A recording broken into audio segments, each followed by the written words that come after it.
বন্ধুরা, আমরা বিভিন্ন সময় বিভিন্ন রকমের মিষ্টি বাড়িতে বানিয়ে খেয়ে থাকি। আজ আমি তোমাদের সাথে এমন একটা দুর্দান্ত মিষ্টি রেসিপি শেয়ার করব। ঘরে থাকা পাউরুটি আর গরুর দুধ দিয়ে মিষ্টিটা তৈরি করে নেওয়া যাবে। এটা যাকে খাওয়াবে সে একদম তোমার প্রশংসা করতে বাধ্য হবে। রেসিপিটা পারফেক্ট করার জন্য থাকছে অনেক টিপস অ্যান্ড ট্রিক। আচ্ছা, ড্রিম কিচেন উইথ ভিলেজ ফুডের নতুন একটা রেসিপিতে তোমাদের সবাইকে স্বাগত জানিয়ে আমার নতুন রেসিপিটা শুরু করছি। আশা করছি রেসিপিটা তোমাদের ভীষণ ভালো লাগবে। ভালো লাগলে বন্ধুরা অবশ্যই লাইক করো, কমেন্ট করে জানিও রেসিপিটা কেমন হয়েছে। আমার ছোট্ট পরিবারে যদি নতুন বন্ধু হয়ে থাকো অবশ্যই চ্যানেলটি সাবস্ক্রাইব করে নিয়ে আমার ছোট্ট পরিবারের পাশে থেকো। পাশে থাকা বেল আইকনটা কিন্তু অবশ্যই অন করে দিও, বন্ধুদের মধ্যে শেয়ার করো, তাহলে নতুন নতুন রান্নার ভিডিও সবার আগে তোমার কাছে পৌঁছে যাবে। তো চলো রেসিপিটা শুরু করছি। প্রথম থেকে শেষ পর্যন্ত দেখো, নাহলে বুঝতে পারবে না কেমন করে তৈরি করছি। এই মিষ্টি রেসিপিটা তৈরি করার জন্য প্রথমেই লাগছে গরুর দুধ। এখানে আমি 1 কিলো গরুর দুধ নিয়েছি। তো দুধটাকে ছেঁকে নিয়ে আমি কড়াইয়ের মধ্যে দিয়ে দিলাম আর উনুনটা ধরিয়ে নিয়েছি। তো বন্ধুরা, আমি 1 কিলো গরুর দুধ নিয়েছি, তোমরা কম বেশি করে নিতে পারো। এবার দুধটাকে আমি খুব ভালো করে জাল করে নেব, একদম ঘন ঘন করে নিতে হবে। তো অর্ধেকটা আমি করে নিয়েছি, মানে 1 কিলো গরুর দুধ আমি 500 গ্রাম করে নিয়েছি। এবার এর মধ্যে দিয়ে দিলাম আমি কিছুটা পাউডার মিল্ক। তো এখানে আমি 50 গ্রামের মতো পাউডার মিল্ক দিয়েছি, এটাও তোমরা কম বেশি দিতে পারো। এতে কি হবে, দুধটা খুব তাড়াতাড়ি ঘন হয়ে যাবে। খুব ভালো করে আমি মিশিয়ে নিলাম দুধের সাথে। এবার এটাকে আমি আরও ঘন করে নেব। আর এইদিকে আমি পাউরুটিটা রেডি করে নিচ্ছি। বেড পাউরুটি নিয়েছি, তো দেখতেই পাচ্ছ তোমরা। এবার পাউরুটির চারধারে যে মোটা অংশ থাকে সেটাকে আমি কেটে বাদ দিয়ে দেব। এটা কিন্তু তোমাদের অবশ্যই কেটে বাদ দিয়ে দিতে হবে। দেখতেই পাচ্ছ আমি কেমন করে কাটছি, তবে এটা ফেলে না দিয়ে এটা খেয়েও নিতে পারো, কিংবা ব্রেড ক্রাম্বস বানিয়েও নিতে পারো। একইভাবে সমস্ত পাউরুটিগুলো আমি চারদিক কেটে নিচ্ছি।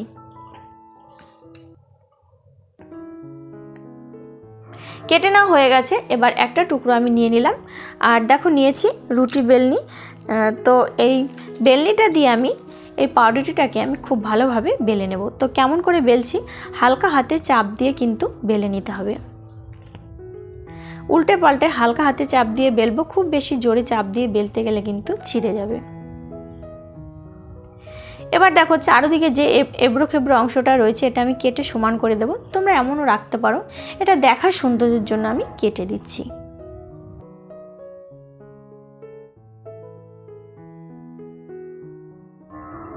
আর এদিকে গরুর দুধটাও জাল হতে হতে অনেকটাই ঘন হয়ে গেছে। এবার দিয়ে দিলাম এর মধ্যে কিছুটা চিনি। তো বন্ধুরা, আমি খুব বেশি চিনি দেইনি, অল্প চিনি দিয়েছি, কারণ এই রেসিপিটা মিষ্টি একটু কম হলেই খেতে বেশি ভালো লাগে। তোমরা যদি মিষ্টি বেশি দিতে চাও দিতে পারো। তো এবার খুব ভালো করে চিনির সাথে মিশিয়ে নিলাম। আর এখান থেকে আমি এবার কয়েক হাতা দুধ আমি আলাদাভাবে তুলে রাখবো। এটা আমার পরে কাজে লাগবে, তোমরা দেখতেই পাবে।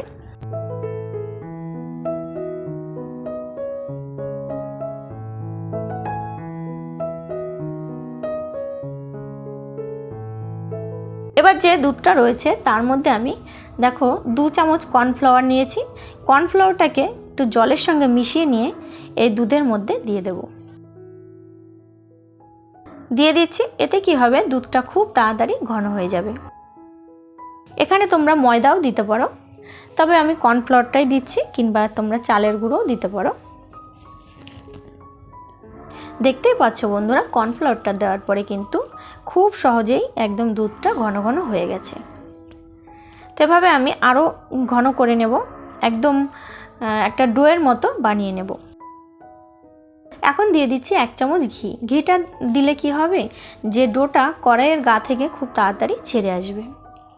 তো তোমরা দেখতে পাচ্ছ কড়াইয়ের গায়ে কিন্তু আমার নিচে একটু লেগে গেছে। এটার কারণ হলো আমি দুধটা যখন কড়াইতে দিয়েছিলাম তখন একটু জল দিতে হতো, তারপরে যদি দুধটা দিতাম তাহলে কিন্তু কড়াইতে আর লাগতো না। সেটা আমার খেয়াল ছিল না। তোমরা কিন্তু এই টিপসটা অবশ্যই ফলো করবে, তাহলে দুধটা নিচে লাগবে না।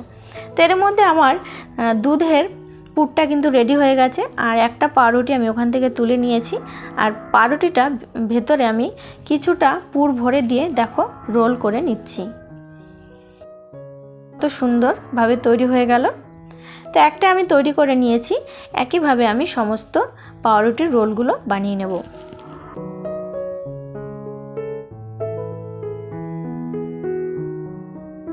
তো একটু তুলে নিয়ে হাতে করে চেপে চেপে নেব, তবে একটা ঠান্ডা হয়ে গেলে কিন্তু খুব ভালোভাবে ধরা যাবে। আর যদি অসুবিধা হয়, আঠা আঠা মনে হয়, হাতে একটু ঘি মেখে নেবে, তাহলেই দেখবে হয়ে যাবে।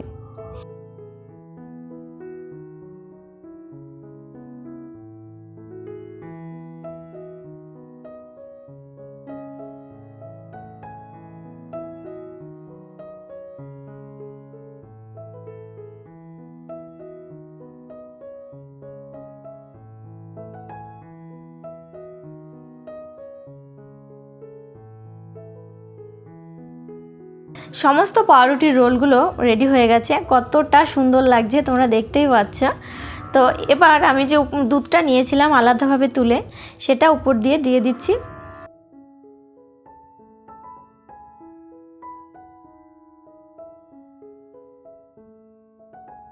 তো দেয়া হয়ে গেছে। আর আমি একটু কেশর দিয়ে সাজিয়ে দিচ্ছি উপর দিয়ে। তোমরা যে কোনো ড্রাই ফ্রুটস দিয়ে উপরে এটা সাজিয়ে নিতে পারো উপরটা। তো এটা ডেকোরেশনের জন্য এটা নাও দিতে পারো, কোনো অসুবিধা নেই। তো দেখতে ভালো লাগবে বলে আমি একটু দিয়ে দিচ্ছি। এত সুন্দর একটা মিষ্টি রেসিপি তোমাদের সাথে শেয়ার করলাম। তো হোলি স্পেশাল মিষ্টি, হোলির দিন যদি এই মিষ্টিটা বাড়ির সবাইকে বানিয়ে খাও, দেখবি সবাই ভীষণ খুশি হবে। তো ভিডিওটা ভালো লাগলে লাইক কমেন্ট করো। তোমরা লাইক কমেন্ট করলে ভিডিও করার ভীষণ উৎসাহ বাড়ে।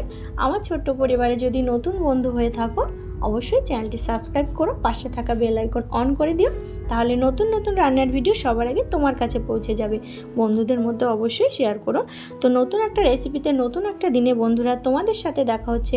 ততক্ষণে ভালো থেকো, সুস্থ থেকো, সুন্দর থেকো। বাই।